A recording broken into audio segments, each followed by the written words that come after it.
Presque sérieux. Sur la première. 16h24 nous sommes presque sérieux. Très belle fin d'après-midi à l'écoute de votre émission et de Corentin Candy tout de suite qui va s'intéresser à Carlos Ghosn, plus gros patron du CAC 40, un des plus gros patrons au monde. Il est en prison depuis 3 jours, soupçonné de fraude fiscale de grande ampleur, de blanchiment de faux et usage de faux, d'abus de biens sociaux. Aujourd'hui, on va dire du mal du Carlos Ghosn, Walid, parce qu'il est en prison et que même s'il n'était pas tout petit, il porte des souliers vernis. On va évoquer un vainqueur, un homme que toutes les femmes regardaient jusqu'hier, Carlos Ghosn, qu'on appelait encore le beau Carlos il y a 2 jours. Aujourd'hui, on l'appelle la grosse Ghosn. Emmanuel Macron et Carlos Ghosn, c'est gilet jaune et blanc manteau. Alors quand tu t'appelles Carlos, le mieux que tu puisses espérer, c'est peser 400 kilos et chanter à la télévision avec une chemise à fleurs, des trucs que même Laurent Denis comprend presque toutes les paroles. Laurent Louis, pardon. Laurent Denis. Charles Ghosn. La mère Denis. Charles Ghosn, 16 millions d'euros par an et ça vole encore, quoi. Il sera donné à celui qui possède, il sera pris à celui qui n'a rien. Primo Levi.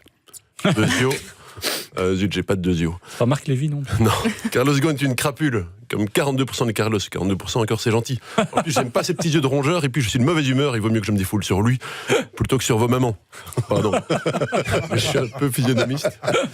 Donc, Carlos Ghosn et sa petite tête manucurée. Non, merci. Carlos, tu rajoutes un O entre la lettre R et la lettre L.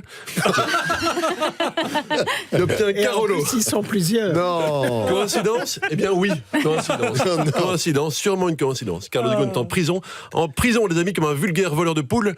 Les Japonais, ce peuple rigolo et plaisant, ne respectant rien ni personne, il traite un grand patron qui vole des millions d'euros aussi durement qu'un voleur de poules. Mais où va-t-on? Carlos Ghosn en prison comme un vulgaire voleur à la tire. Mais ça, Maurice Lippens n'aime pas.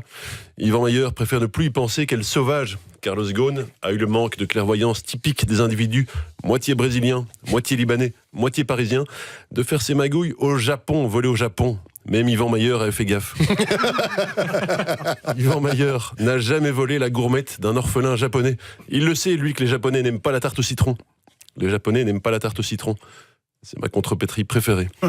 Ou alors j'ai absolument rien compris au principe. Au Japon, tu fraudes. Au Japon, tu fraudes. Même tu es le plus grand patron du monde, tu finis en prison. En Belgique, comment dire, en Belgique, les héritiers belges d'un grand groupe brassicole belgo-brésilien. Mon avocat m'a aidé à reformuler cette phrase pour ne pas risquer d'ennui. Donc certains des héritiers InBev se sont fait prendre dans LuxLeaks, puis dans les SwissLeaks, puis dans les Panama Papers. Dans les 3, ils se font prendre. Comme Zaya. Et à mon avis, ils sont tous en prison. Non ? Ah bah non. Mais au Japon, oui. Au Japon, oui. Vous avez vu leur gueule depuis qu'ils ont appris pour Carlos? Les Japonais? C'est pas beau à voir. Au Japon, tu voles un œuf dans le métro, tu vas en prison. Mais ce qui devient fou, et c'est là qu'on voit que les Japonais ne sont pas comme nous, tant mieux pour notre vie sexuelle, c'est qu'au Japon, si tu voles 80 millions d'euros, eh ben, tu vas en prison.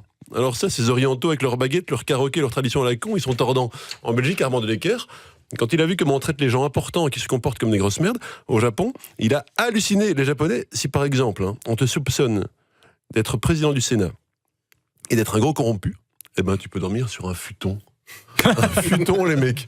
Au Japon, Maurice Lippens, son meilleur ami, lui a apporté un énorme coupe-papier magique qu'il suffit de s'enfoncer soi-même dans le ventre. C'est une sorte de recette là-bas pour sauver son honneur. L'honneur à la con.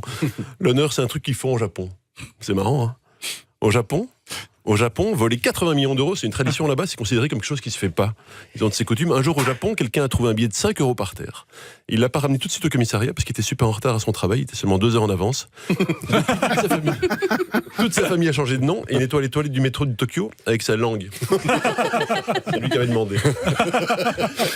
Alors, les Japonais sont petits et jaloux et aujourd'hui, Carlos Ghosn risque 5 ans de prison avec sursis. Voir photo. Pardon, j'ai beaucoup de honte. En prison, donc, Céline y Ponce. En plus, quand tu te promènes dans la rue, les gens ils te regardent bizarrement. Je te jure, pour un peu, tu as l'impression qu'ils te scrutent comme ça. Ils te regardent comme ça. Alors, on dit souvent que les Japonais mangent avec des baguettes. Mais ça, c'est surtout un bon moyen de ne pas finir leur soupe. Il faut le savoir. Ces gens-là, ils sont nippons pendant la guerre et japonais entre elles. En plus, ils avaient exactement le même physique avant Fukushima. non. Alors évidemment, ils sont vexés. Même soumis à des taux de radiation scandaleux, ils gardent exactement la même tronche. Ça, c'est pas hyper vexant, je sais pas ce qu'il vous faut. Bon, Carlos Ghosn, le plus grand patron français. Aujourd'hui, il est redevenu libano-brésilien. Voilà. Il est tombé pour fraude et pour abus de biens sociaux. Mais avec sa tête de méchant de Bollywood, je suis sûr qu'il doit avoir un laboratoire au fond d'une grotte et qu'il a des expériences sur des mutants. Quand je parle de mutants dans les laboratoires, je parle pas des ouvriers japonais dans les usines. Pauvre Carlos Ghosn, j'en fais un peu trop là-dessus. Pauvre Carlos Ghosn, si j'avais la moitié du talent de Michael Albas, Ah oui. Et je dirais que les Japonais ne pouvaient plus le saquer. Malheureusement, je n'ai pas ce talent. Malheureusement. Carlos Ghosn a gagné plus de 100 millions d'euros ces quelques dernières années, mais il était resté très simple. Parfois, il roulait en Renault. En un an, vous saviez qu'il gagnait 788 000... Attendez, non, oui, 788 000 Renault Espace. En un an. Ah ouais. Ah ben. Ouais. Et il avait que 2 enfants. Mais c'était quand même pratique pour les grosses courses. Alors, de 1 à 300, entre la rémunération moyenne chez Renault, chez Nissan, et le salaire du patron, donc entre l'ouvrier le moins bien payé et le salaire du patron, c'était de 1 à 300. Certains trouvent que c'est un chouïa trop. Moi, je dois être épouvantablement brillant pendant 22 000 chroniques sur 458 années pour approcher ce que gagne Jean-Paul Philippon en 8 jours. Jean-Paul que j'embrasse. Et c'est pour taquiner. Ah, mais lâchez-moi. Carlos Ghosn qui ressemble un petit peu à Berlusconi, comme ça. Plus jeune. Au niveau maquillage. Un peu Dick Rivers, Berlusconi. Rivers qui aurait mangé des chasses au On vous a pas interrompu, hein, Corentin Candy, je pense pas. Non, Non, je c'était pense une pas. chute. Ouais. C'est parfait pour nous parce qu'au niveau timing, on Une a vraie déjà dépassé. Ah merde. Merci Corentin Candy, chronique plaisir, sur Olivier. rtbf.ms/ovio.